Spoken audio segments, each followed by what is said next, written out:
আসসালামু আলাইকুম। অষ্টম শ্রেণীর ডিজিটাল প্রযুক্তি সেশন ৬ ইনপুট নেওয়া শুরু করি। আগের সেশনে আমরা ভেরিয়েবলে তথ্য অ্যাসাইন করা শুরু করেছি। আমরা যদি প্রোগ্রাম ব্যবহারকারী থেকে একটু তথ্য ইনপুট নিতে চাই তাহলে আমরা কি করব? কাজটি করা খুবই সহজ। ইনপুট ফার্স্ট ব্র্যাকেট এবং ব্র্যাকেট ক্লোজ সেকেন্ড ব্র্যাকেট ব্যবহার করে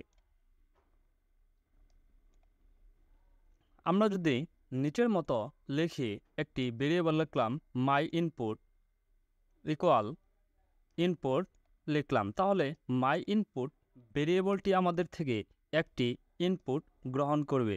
তবে ইনপুট প্রোগ্রামের ভিতরে ইনপুট হিসাবে কোনো সংখ্যা, অক্ষর ইত্যাদি যেটাই গ্রহণ করুক না কেন সেটাকে স্ট্রিং ডেটা টাইপে গ্রহণ করবে। চলো একটি কাজ করি, একটি ভেরিয়েবল ইনপুট নিয়ে সেটি প্রিন্ট করি। এমন একটি প্রোগ্রাম লেখা খুব সহজ।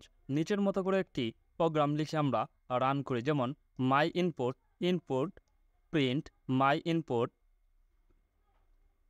চলো আমরা এই লেখাটিকে আমরা প্রিন্ট করি।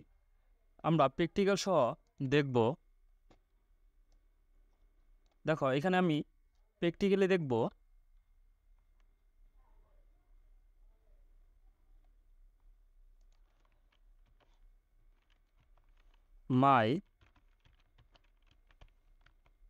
মাই ইনপুট ইকুয়াল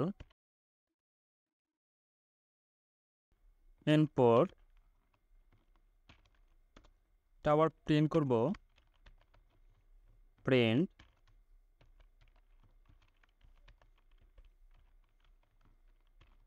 ইনপুট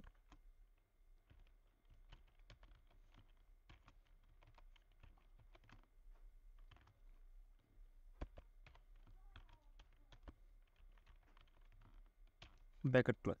এটা আমরা প্রোগ্রামটি লিখলাম। তাহলে আমরা এটা সেভ করার পর প্রোগ্রামটি আমরা রান দেই। এখানে দেখো একদম খালি ঘর, এখানে আমরা কোনো কিছুই নাই। আমরা যে ইনপুটটি দেব, ইনপুটটি দেওয়ার পর এই যে ইনপুটটি আবার চলে আসছে আবির প্লাস স্ট্রিং টাইপ, এটি একটি ডেটা টাইপ। পরবর্তীতে আমরা দেখি এই প্রোগ্রামের আউটপুট তাহলে কি হবে। যদি তুমি ইনপুট দিবে সেটাই কিন্তু আউটপুট হিসেবে প্রিন্ট হবে। আমরা যেটা ইনপুট দিছিলাম সেটাই আউটপুট আমরা পেয়েছি। তারপর কিন্তু খেয়াল করে দেখো, তুমি কোনো পূর্ণ সংখ্যা বা ভগ্নাংশ ইনপুট দিলে সেটি ডেটা টাইপ হিসেবে স্ট্রিং প্রিন্ট হচ্ছে। আমরা যাই লিখবো তা একটি স্ট্রিংয়ে প্রিন্ট হচ্ছে। তার মানে তুমি যেই তথ্য জমা দাও ইনপুট, তথ্যটিকে সেই স্ট্রিং হিসেবে গ্রহণ করবে। কিন্তু তুমি যদি চাও ইনপুটটিকে স্ট্রিং হিসেবে জমা না হয়ে ইন্টিজার বা ফ্লোট ডেটা হিসাবে জমা হয়, তাহলে তোমাকে তথ্যটি ওই নির্দিষ্ট ডেটা টাইপে রূপান্তর করে দিতে হবে। একে বলা হয় টাইপ কাস্টিং করা। তোমাদের চারটি প্রধান ডেটা টাইপের মধ্যে ইন্টিজার, ফ্লোট, স্ট্রিং ও বুলিয়ান এ রূপান্তর করা সহজ। যেমন data type integer, float, string, Boolean. এটি আমরা কিভাবে রূপান্তর করব? ওই ডেটা টাইপে রূপান্তর করতে আমরা এভাবে ইন্টিজার ফার্স্ট ব্র্যাকেট এবং সেকেন্ড ব্র্যাকেট আমাদের দিতে হবে। আমরা প্র্যাকটিক্যালি এগুলো দেখব। আমরা যদি কোনো তথ্য ইনপুট নিচ্ছি, ইনপুট ফাংশনকে সরাসরি ইন্টিজার ডেটা টাইপে রূপান্তর করা যাবে নিচের প্রোগ্রামের মতো করে। তাহলে আমরা এভাবে একটি ইন্টিজার ডেটা টাইপ আমরা নিতে পারি। এটি আমরা প্র্যাকটিক্যালি দেখব। প্রোগ্রামটি রান করার পর খেয়াল করে দেখো, ইন্টিজার ইনপুট লেখার কারণে মাই ইনপুট ভেরিয়েবলটি আইএনটি ডেটা টাইপে রূপান্তর হচ্ছে। তুমি একইভাবে মাই ইনপুট ভেরিয়েবলকে ফ্লোট ডেটা টাইপে রূপান্তর করার একটি প্রোগ্রাম লিখতে পারো। নিচের ঘরে এমন একটি প্রোগ্রাম লিখে ফেলো। চলো আমরা প্রথমে একটি ইন্টিজার ডেটা টাইপ দেখব, তারপর ফ্লোটিং ডেটা টাইপ আমরা দেখব।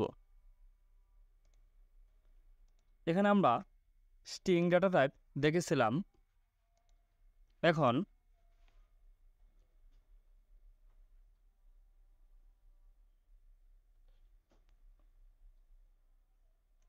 মাই ইনপুট, এখানে আমরা লিখব int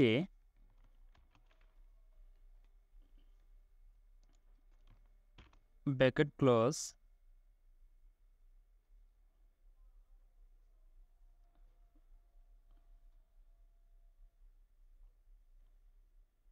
এখানে আমরা int দেওয়ার পর এখানে আমরা যদি প্রোগ্রামটি রান দেই তাহলে আসবে, যদি 24 দেই তাহলে এখানে দেখো 24ই আসছে class integer.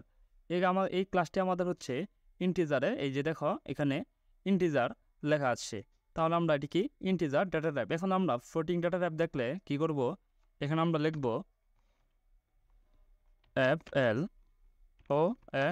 FLOAT floating data type.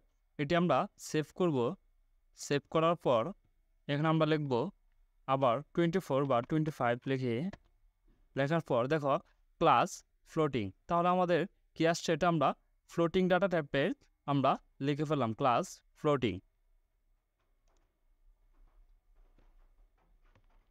দেখো ফ্লোটিং তোমরা কিভাবে লিখবে, দেখো এটি তোমাদের ফ্লোটিং ডাটা টাইপ, এভাবে তোমরা লিখবে।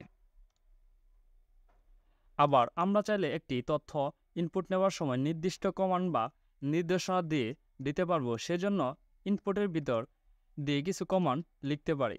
যেমন আমরা provide a sentence as one input, আমরা বলে দিতে পারি এখানে তোমরা একটি সেন্টেন্স লিখো, কোনো একটি শব্দ লিখো, তাহলে প্রোগ্রামটি রান করার পর আমরা একটি ইনপুট কমান্ড দেখতে পারবো। এভাবে provide a sentence as one input, তারপর আমরা একটি ইনপুট দিলে সেই ইনপুট প্রিন্ট করবে এবং ডেটা টাইপ হিসেবে স্ট্রিং দেখাবে। তাহলে এখানে দেখো এই প্রোগ্রামটি এভাবে লেখা হয়েছে। তাহলে আমরা নিজেদের মতো একটি প্রোগ্রাম লিখে ফেলি। এখানে আমরা ফ্লোটিং দেখেছিলাম, এখন যদি আমরা স্ট্রিং দেখি,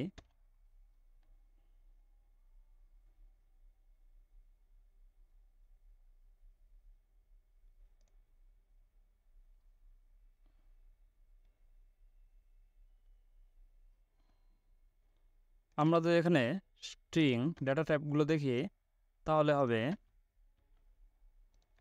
ইনপুট, ডাবল কোটেশন দিব, এর মাঝখানে লিখব বাংলাতে যদি লিখি তোমার নাম লেখা, এটি আমরা এভাবে দিলাম। তারপর আমরা রান দেই, এখানে দেখো তোমার নাম লেখো, এখানে আমি দিলাম লিখলাম আবির, দেখো আমার নামটি আসছে আবির, ক্লাস হচ্ছে স্ট্রিং টাইপ ডেটা টাইপ। তাহলে আমরা নিজেদের মতো করে এখানে আমরা লিখে দিতে পারি আমরা কি টাইপ লিখব। তোমার নাম লিখো, এখানে আমরা দিতে পারি তোমার অ্যাড্রেস লেখো, তোমার ফোন নাম্বার লেখো, তোমার মোবাইল নাম্বার লেখো, তোমার ডিটেলস লেখো, তোমার ঠিকানা লেখো। এখানে যদি আমি লিখি তোমার ঠিকানা লিখো, প্রোগ্রামটিতে আমরা রান দেই তোমার ঠিকানা লিখো, তাহলে আমরা যেটা লিখি এখানে এন্টার দেই, তাহলে এটি চলে আসছে ABC class string type data type. আবার যদি আমরা চাই ইনপুটের নেওয়া তথ্যকে প্রিন্ট করার আগে ও পরে আরও শব্দ বা বাক্য প্রিন্ট করতে পারে, এজন্য এই শব্দ ব্যবহার করে আমরা প্রিন্টের মধ্যে এর ভিতরে লিখব, তারপর কমা দেব, চিহ্ন দিয়ে ভেরিয়েবল লিখে দেব। আর আমরা এভাবেও লিখতে পারি, কি লিখে দিতে পারবো।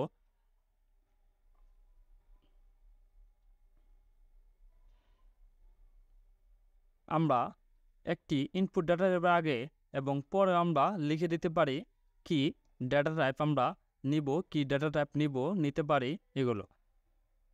এখানে দেখো, এখানে খেয়াল করে দেখো, প্রিন্ট এর মধ্যে যখন আমরা টেক্সট প্রিন্ট করেছি তখন সেটি কোটেশন বা একক উদ্ধৃতির ভিতরে লিখেছি, আর যখন আমরা একটি ভেরিয়েবল প্রিন্ট করছি সেটিকে কোনো স্ট্রিং কোটেশন বা একক উদ্ধৃতির মধ্যে না রেখে সরাসরি ভেরিয়েবলের নাম লিখেছি। এবারে নিচের প্রোগ্রামটি লেখার চেষ্টা করি। সমস্যা, এমন একটি প্রোগ্রাম ডিজাইন করো যা প্রথমে একটি ভেরিয়েবলকে পূর্ণসংখ্যা হিসেবে ইনপুট গ্রহণ করবে, তারপর ভেরিয়েবলকে দশমিক সংযুক্ত ইনপুট হিসেবে গ্রহণ করবে, তারপর সংখ্যা দুটি প্রিন্ট করবে এবং তাদের ডেটা টাইপ প্রিন্ট করবে। হিন্ট, ইনপুট দুটিকে অবশ্যই যথাক্রমে ইন্টিজার ও ফ্লোটিং হিসাবে টাইপ কাস্টিং করে নিতে হবে। দেখো এখানে একটি তোমাদের প্রোগ্রাম লিখতে বলা হয়েছে। আমরা যদি এই ফ্লোটিংটি আমরা তোমাদের এই প্রোগ্রামে লিখি তাহলেই তোমাদের প্রোগ্রামটি হয়ে যাবে। তাহলে আমরা এই প্রোগ্রামটি আমরা রান করি, চলো দেখি।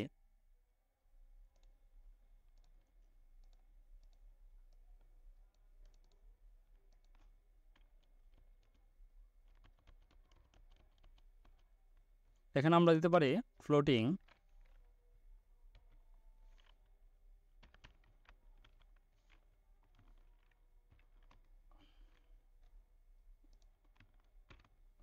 Data type. আমি এখানে লিখতে পারো এন্টার ইউর নেম। আমরা এই প্রোগ্রামটি লিখলাম, বা enter your roll number, enter your name. দেখো আমি এখানে নাম দিচ্ছি, তাহলে এটি নেয় নাই। এটি কি নেবে? পূর্ণসংখ্যা ফ্লোটিং নেবে। তাহলে আমরা এখানে কি লিখব? Enter your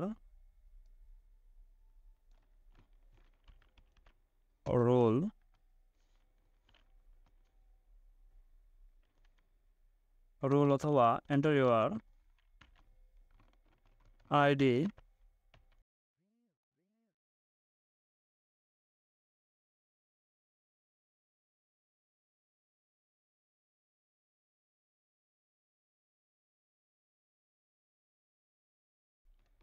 ID number 1 2 3 enter.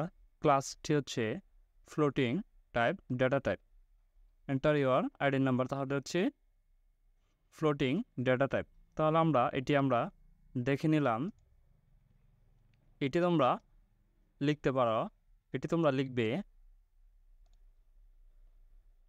ধন্যবাদ শিক্ষার্থীরা। আমরা আগামী ক্লাসে দেখব সেশন 7 দুটি সংখ্যার ইনপুট নিয়ে যোগ করি, বিয়োগ, গুণ, ভাগ ও মডুলাস।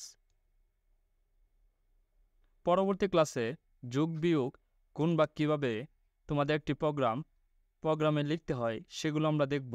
যেভাবে তোমাদের ক্যালকুলেটরের মধ্যে যোগ, বিয়োগ, গুণ, ভাগ কীভাবে হয় সেই বিষয়গুলো আমরা দেখব।